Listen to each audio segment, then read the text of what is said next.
Linz, do you have the code for that tender doc? Sure. All the data is in it now, right? Yeah, or it should be by end of day. But everything should be good to go by 12 tomorrow. Just Pressure.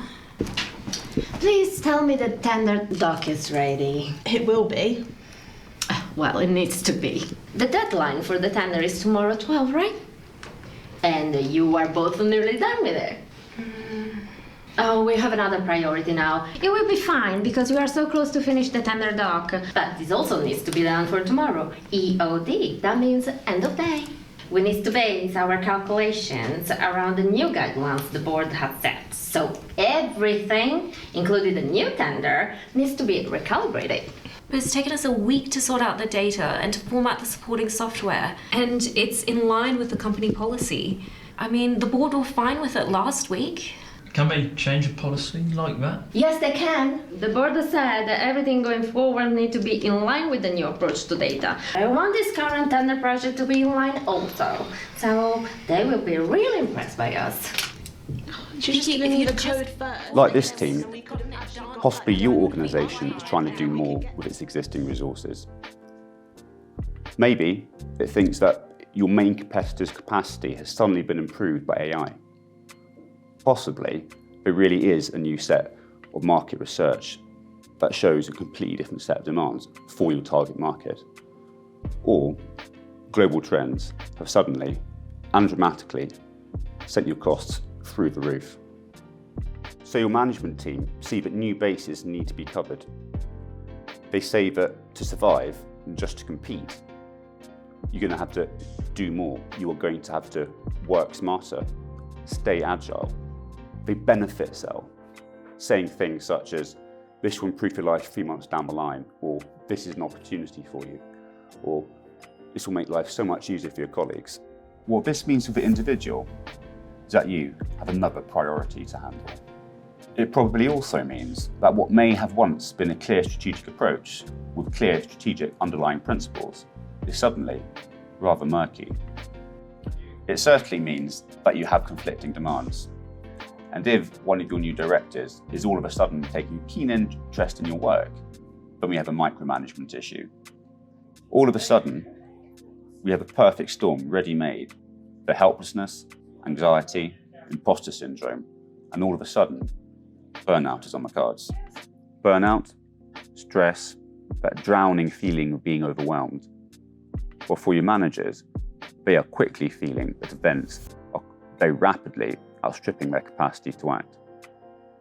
All of these are feeding into a complex and ominously immersive pattern. First, you have anxiety about the future, about whether you're having an impact. The problem about anxiety is that you don't know what it is you're anxious about. It makes it difficult to plan for. It makes you feel helpless. It's usually associated with competing demands.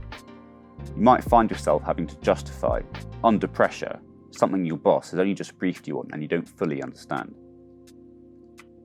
Unrealistic deadlines, micromanagement, overpromising by your leadership team.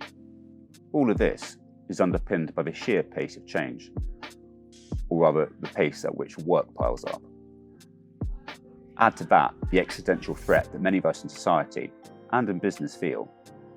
And all the while, your workload and vanishing work-life balance is pushing you further and further away from your support network. This all too common set of circumstances will dovetail and exacerbate any pre-existing issues. Take imposter syndrome, for example. You feel like you should have your head above water. If only you can do more, achieve more. There's a fear of failure. You don't want to let people down. You may be people-pleasing, and soon it's not just your leadership team who are overpromising. When overwhelmed, you are completely drowned. So how do you function? This is burnout. You have no agency anymore. There is a cycle of panic, second-guessing, overcomplicating and catastrophizing. Whether that is as the individual or as the management setting the climate by overcomplicating, trying to cover new and emerging bases, being dynamic. Stress Awareness Month, we at Ashorne Hill want to help you step in and break the cycle. Life will get better. We'll show you how.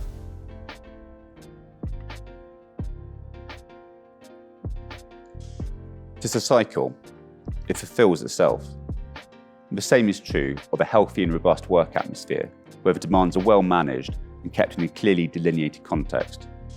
It requires emotionally intelligent communication, transparency, a clear and practical planning process, and feeling supported. You need safety, grounding, a feeling that you can voice your opinion, and where you know it is expected, you will listen thoughtfully to others. Everyone bears responsibility for creating a healthy climate at work. Organisations can benefit from management and leadership development programmes. It is important to have skilled leaders and managers who reduce the risk of burnout if employees are under pressure due to a heavy workload or are struggling to find a work-life balance. By developing their management teams, organisations will see a more positive workplace culture as employees feel supported, motivated, and engaged. Remember, even if you are right in the middle of this horrible perfect storm, you still have some agency. All you need is someone with an outside perspective to help you think of a plan that you can crack on with. Life will get better.